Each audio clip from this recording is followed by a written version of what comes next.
Hello, this is Congressional Update with Michael Capuano. I'm Sarah Fishman. Good morning, Mike. Hi, Sarah. We haven't talked since July. There are a lot of things that we need to talk about, all of which were sort of upsetting me as I was writing them down. So we're going to start with something that is sort of relevant, but is less serious, okay? This is a quiz. It's relative to something that happened yesterday. Yesterday. Okay, who is this person? What are you doing with her photograph? Who is it? That's Veep. Yes, Julia Louis-Dreyfus. She and I went to the same high school. There you go. She's 4 years older than I am. And here's a picture of her in the play You Can't Take It With You. See that? Very good. There you go. I didn't know you would get it that fast. Sure. Okay. She's been around All right, a long time. So she won her sixth Emmy. Yes. So she now has set a record in that category, I think surpassing Lucille Ball. So that's pretty amazing. It's also a commentary on current comedies on TV. How so? I think most of them are terrible. Okay. Veep is pretty good. You think that's pretty good? Yeah. Yeah. Okay. All right, so you heard it here. New TV critic. Okay, so many more serious things to discuss. But first, let's say, not that this isn't serious, but there is a preliminary election tomorrow for mayor in Somerville. There are 3 people, so we're getting it down to 2. And there is also a contested race in the Ward 1 school committee, for Ward 1 school committee. So you need to go out and vote tomorrow, Tuesday, September 19th, especially if you're in Ward 1.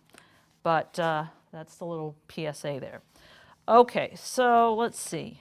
If I am not fully prepared, I will blame it on Logan, because yesterday, which I admit is not today, but yesterday I got up very early because there were 2 airplanes on a Sunday before 6 a.m. Is that within the... There are no time limits. There are no time limits? Nope. It is against federal law. We have tried to change, and we have been unable to change it. Well, how about in terms of number of flights? Because they don't... Nope. So there were 2 right before 6, and there were 2 right after 6. And then I couldn't sleep. So people probably know, but just in case, there is a phone number you can call, 617-561-3333, 561-3333, or you can go online, but then they make you fill out this whole registration form, and then you get just more pissed. So then you're sleepy and pissed, and it's bad. So anyway, there is that phone number. So really, you can't. We've tried. But then again, many airports have tried, and they have all failed, with the sole exception of Washington, D.C., which was done when it was built. I don't know when it was built, but a long time ago, more than 30 years ago, maybe 40. So is that accepted because of government? Or? I don't know why it was accepted, way before my time. And which there are several D.C. areas. Well, it's DCA. DCA. To my knowledge, that's the only airport. That's Washington, Reagan National Airport. To my knowledge, that's the only airport in the country that has time limitations. Huh, interesting. And named after the person who fired all the air traffic controllers. That's correct. Yes, okay. Let's see, what do we want to talk about next? All right, I don't know if this is the most important thing, but this is one of the things that is confusing me the most right now, and perhaps other people.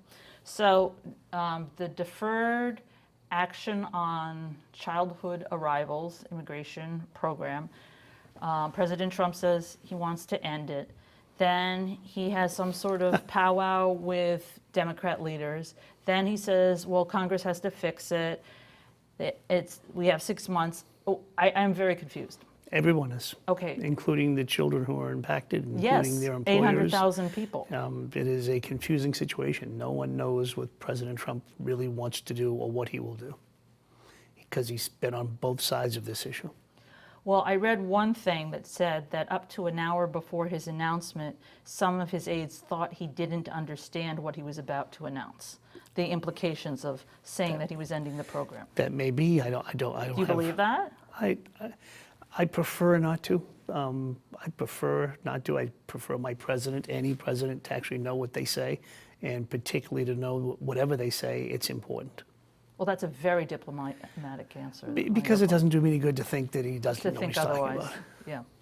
All right, so what exactly happened when he met with Pelosi and Schumer? I mean, No one really knows. I mean, we've heard the stories like everyone else.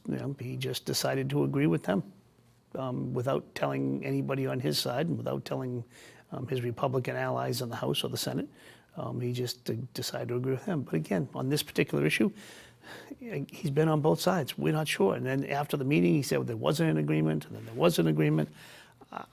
Most of us are just kind of waiting to see, which is bad politically, bad governmentally, but particularly bad for these million children who are caught in between. I don't know what to tell them, and they are rightfully concerned, scared.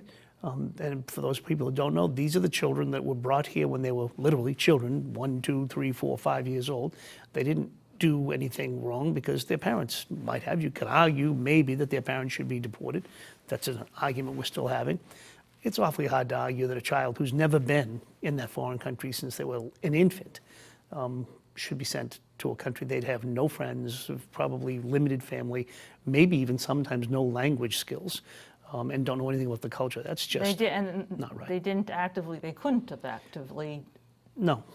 done something wrong because And you could argue, and I don't even know what the age limit is. I think the age limit is 16. You could argue that maybe it should be 13. Maybe, that's fine. I mean, I don't agree with it, but at least it's a reasonable argument. Where do you have a choice in your life? And I think that answer is depends on the family. Some depends kids. on a lot of things. It depends on a million things. Right now, I think it's age 16. I'm not sure that if they got here Sounds before right. then. But regardless, it's just one of those things. Again, everybody's on pins and needles waiting for the final answer. So have you had people come to your office, do undocumented families come to your office seeking assistance in what to do next, or? On this issue? Yes. Not so much on this issue because it's such a widespread issue. We deal with immigration issues all the time. But do people come in and say, I have this status issue, and then what do you do as a It congressman? depends on how they got here, how they got their status issue, what they've done since. Each case is really different, and that's What happened with the MIT janitor? Do you know who got deported, if I remember correctly. He did? Yeah. Don't hold me to it. I'm pretty sure that's right. That was 4, 5, 6 months ago. Yeah, yeah. So the way it works is people have 2 years that they're allowed to stay, and then they have to seek renewal for another 2 years. For what, DACA? Yes. I believe that's right. And so there are multiple And you have questions. to give them all their information. I mean, most people who are here illegally, the government will have not a hard time, but not the easiest time finding them. Right. In these particular cases, because they have done what the government said they should do, which is give us your They're name, address, your identifiable. identifier, where do you live, all that kind of stuff, your email addresses, because of that, they will be the easiest people in the world to Yeah, it's find. like writing an X on your Yes. back. So what is the October 5th deadline? On this one? Yes, I believe that there's something, if you're eligible for renewal, that you have to begin to apply for that 2-year renewal I don't know. by October 5th. I don't know. They're not taking any new applications. And it's not 100% clear if you're already in the Oh, program. you mean what's- people that are already, okay, I understand what you're saying. That's So- right. But even then, we're not sure that that's firm. Yes, so it's a mess. And most of the kids we're talking about are already in the program. So this won't affect that many people. Some, but not that many. Okay. All right, so what do you think Congress will or will not do? On this issue, Yes. if we were allowed to put it on the floor, I think it would pass, that we would deal with these children in a way that was humanely understood and beneficial to this country, which is basically to allow them a path to citizenship. I think that kind of a law would pass. It was allowed on the floor. The question is whether it gets allowed on the floor. And most people do not understand that in the United States Congress, nothing, no bill, no amendment gets to the floor unless the leadership of the Congress allows it. In the House's case, Paul Ryan would have to personally, or through his minions, agree to allow any bill or any amendment onto the floor on this or any other issue. And thus far, Paul Ryan has been pretty reluctant to do that. Many of his members, his Republican colleagues, would vote against any bill. Most Democrats will probably vote for most of the bills that have been discussed. And many Republicans would vote with the Democrats on this issue if allowed to vote. That's why we have DACA, because when we tried to do this before, we could not get it to the floor of the House when President Obama was in office. So that's why he had to take executive action. I think if the leadership of the Republican Party should, if they want to vote no, vote no. I mean, they can defend themselves. That's a thoughtful, reasonable, rational approach if you believe it. It's just but like let us vote yes. It's similar to many cases, To but many things. especially having hearings for a new Supreme Court justice. I mean, there's just so much inertia. Hold the hearing, then maybe or maybe not. People don't understand that the most important thing of being the majority in the Congress is controlling the agenda. You know, The House Rules Committee rules. well, the Rules Committee is directly appointed by the Speaker, which is the Speaker. And I tell people this all the time. Not that Democrats have all the answers or that we all agree on anything, but at least we will we'll bring things to the floor that people want us to debate and want us to try to do. The health care bill is a classic example of that. Nobody loves the bill, and most people understand that it was a step in the right direction, but it was a mess in 1,000 different ways. But at least we had that debate and we got something done. We took a step in the right direction with all the problems that brings so that we can get more health coverage to more people. The Republicans would never let anything like that, even on the floor, to let the people who are elected to represent the American people work their will. And that includes things that we don't even like. So it's just Like what? any number of things. I think if you brought the wall up on its own, it would not pass. You know, that's my expectation. I think it would fail. And they know it would fail. That's why they won't bring it to the floor on a standalone bill. They will try to attach it to something else. So what happened with raising the debt ceiling? Wasn't there some? That was the funniest one. No one expected Trump to do this. There was a meeting of the House and Republican leadership. There was only 6, 7, 8 people in the room. And that's the one in particular where the president came in and said, you know what, after all this discussion, I agree with the Democrats. Let's just do it. And we did it. So you raised the debt ceiling, but wasn't there something about the A continuing resolution? No, there's nothing on the wall on that one. The wall was related. Some are trying to tie it to DACA. We'll see whether that happens or not. So then why do you think he relented on the debt ceiling vote? Because number one, there were the votes to do the responsible thing that may be difficult and unpleasant on a political basis, but it was the responsible thing you have to do. We have to pay our debts. These are not new debts. These are existing debts. You have to do it. What is the debt now? I don't know, 20 trillion, 19 trillion, something like lot. that. It's way too high. I a agree lot. with that concern. But you don't solve that problem by not paying your debt. You know, you don't solve your credit problem by not paying your credit card. That only makes it worse. Yes. So that's what this situation, when they say the debt ceiling, is not allowing us to borrow more money. It is Right. simply allowing us to pay the Right. debt that we have already incurred. And I couldn't agree more. I am not a person who likes too much debt. I think we are over indebted, and we should have a better plan to deal with it. But I want to remind people, we were almost out of debt when George Bush took office because of the difficult decisions that were made under Democratic leadership. Nothing's pleasant. No one likes to tighten their belt. No one likes that, but it had to happen, and it did. And the country was heading in the exact right direction until George Bush took office. And when he did, he took office with the Republican majority. And one of the first things they did was a massive tax cut for wealthy people that was totally unnecessary. The economy was working well. Everything was going well.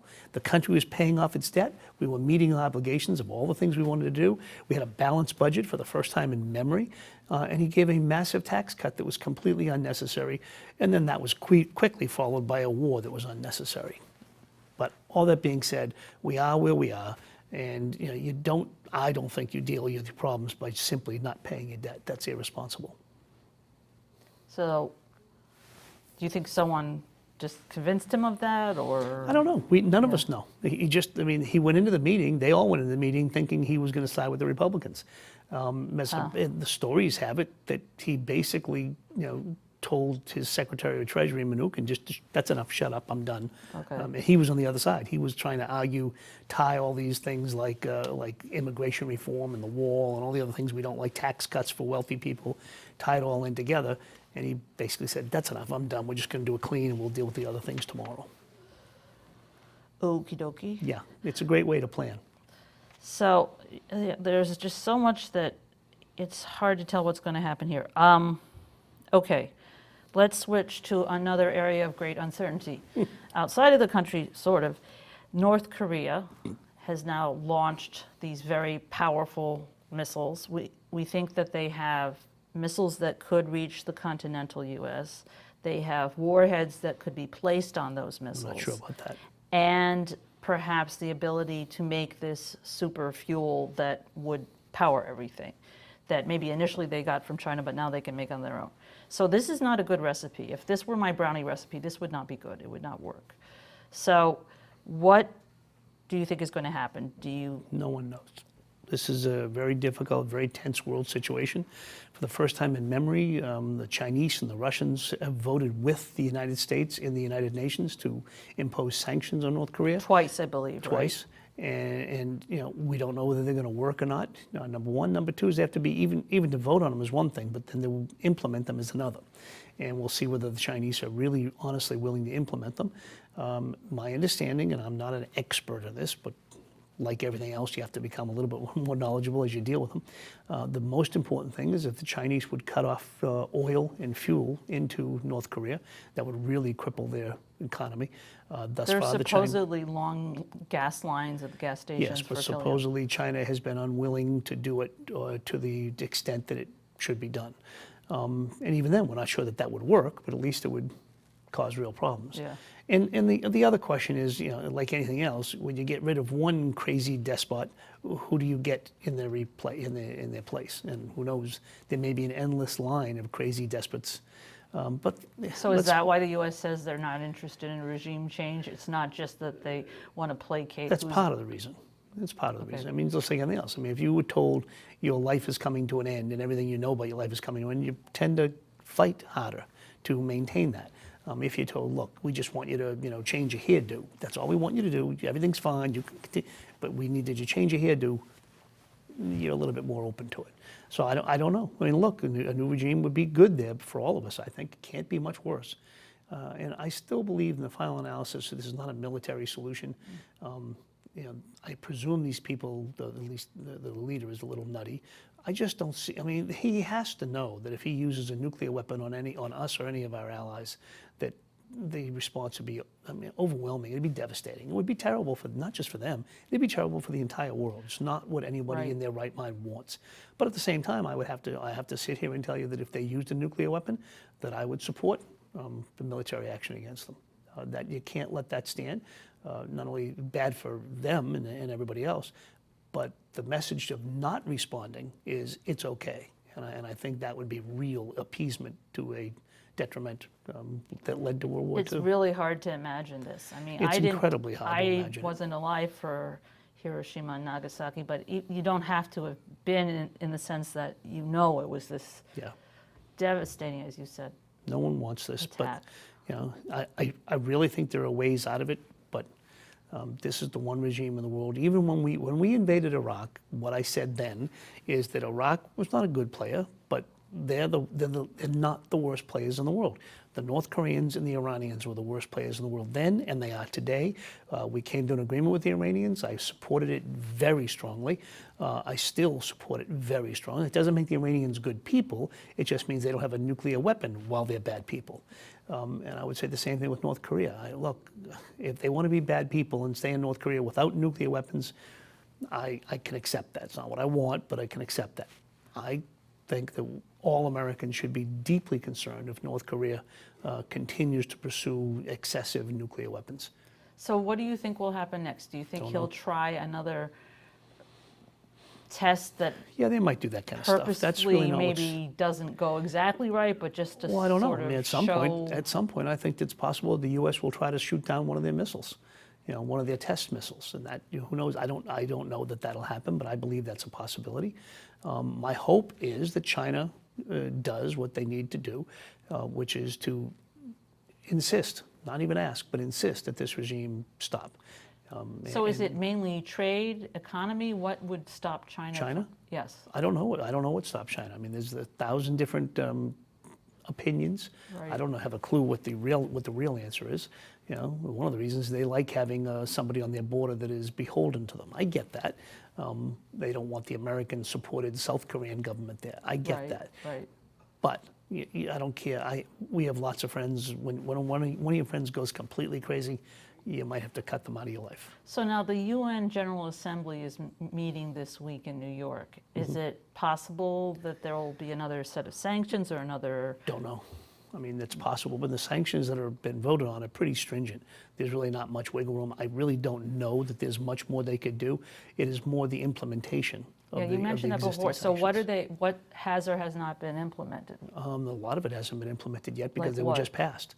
I think some of the oil embargo stuff, I mean, some of it's still getting through. I don't think China has completely shut the door on some of those things. And I understand what they're doing. I guess they're trying to say to their friends, the North Koreans, look, we're serious about this. And the North Koreans are saying, no, you're not. You would never do that to us. You love us. And the Chinese are trying to say, we do love you, But you got to stop. And so Yeah. they're not going to slam the door in one fell swoop. They will hopefully, and I hope what they do is they continue to close it a little bit more each and every day. this is perhaps an impossible question to answer, but President Trump had very fiery rhetoric at first about this. Completely inappropriate. And is there any way, and then people, department heads sort of pulled that back a little. Is there any way that one could or should tamp down on his tweeting? I have no idea. I'm not the biggest tweeter in the world, and I know many people have tried. I believe General Kelly is the latest person to attempt it. Yeah, they thought So he far would they've- really sort of. Yeah, so far that's not worked. I was doing some notes here, and there was a description. Oh, I know what it was. So the terrorist attack in London, President Trump tweeted afterwards that Yeah. the alleged perpetrators were in the sights of the British police, Yeah. implying that the police could have done something prior and prevented what happened in the subway. But then the reframing of that tweet afterwards said, well, I think what the president was saying was that we've all been working very hard on keeping things in view, kind of thing. And I was thinking to myself, because my son, who's 11th grader here at the high school, he's been having to do all these essays that are preparing him for AP tests, and he has to explain things, and he has to know the difference between when and how, and he has to respond to these prompts, and it's this really ultra rational, I mean, almost too structured way of writing. And I was thinking, if he was given these two statements, they're not equal. They're contradicting one another. If he were to have written that, I Donald think Trump that, contradicting himself. Gee, what a newsflash. but it's just I know it isn't a newsflash, but it's just I don't know. At least there should be some grammar police out there saying, no, you can't do that. I mean, Grammar doesn't exist in the Twitter world, you know that. anyway, so I was just very struck by that. And he's sitting here, my son, and he's trying to do this. He's not the only one. They're all trying to learn this very regimented way of writing. And then here is this total gobbledygook, And I was like, I wish it were a gobbledygook that nobody understood. Unfortunately, I think it's very clear. yeah. It is contradictory. So you don't see that changing anytime soon? The mixed messages? I haven't seen it. We keep hoping, Yeah. but I haven't seen it. Have you? No. You're awfully calm about all of this. Because it's not new. I mean, if it was new, but this is what the American people voted for. Elections have consequences. I am doing everything I can to change that, and I will continue to do so, and I encourage others to do the same. I know some people think that means impeach him now. That's not going to work. And You have to have something very you have to have solid something to do that's base, impeachable. I mean, Right. being a jerk is not impeachable, and other issues are tenuous, and we don't have the votes. So Right. the next best thing is to get more people that can confine the impact of his actions elected to the House and the Senate. That's the most logical, effective way to control this guy. And let's be clear, I mean, it's not just him. He picked Mike Pence for a reason. Mike Pence supports everything this president has done. He might not tweet it quite the same way. It's a different personal It may be a different, manner, but might be a much that more doesn't mean his- pleasant Midwestern manner. right, but but that doesn't I tell don't, you. yeah, I'm not interested in politically. his table manners. I'm interested in what he believes and what he wants to do. And I believe that Mike Pence shares all of the values that Donald Trump has exposed thus far. There's a book by John Grisham called The Pelican Brief. Have you heard of it? It's fairly old. I saw the movie. Okay, so then you know what it is? That there's this big oil case coming up before the Supreme Court, and in order to, spoiler alert, to deal an with old it, the Supreme Court justices are one after another murdered, dealt with, whatever. So it's true that there's a whole cadre of people. It's not just Trump, and he has the support. That's and right. You can't say it's just one. If he's in trouble with anybody right now because of DACA, it's with the very people that think that's too weak. Yes. To confuse and scare the hell out of a million people.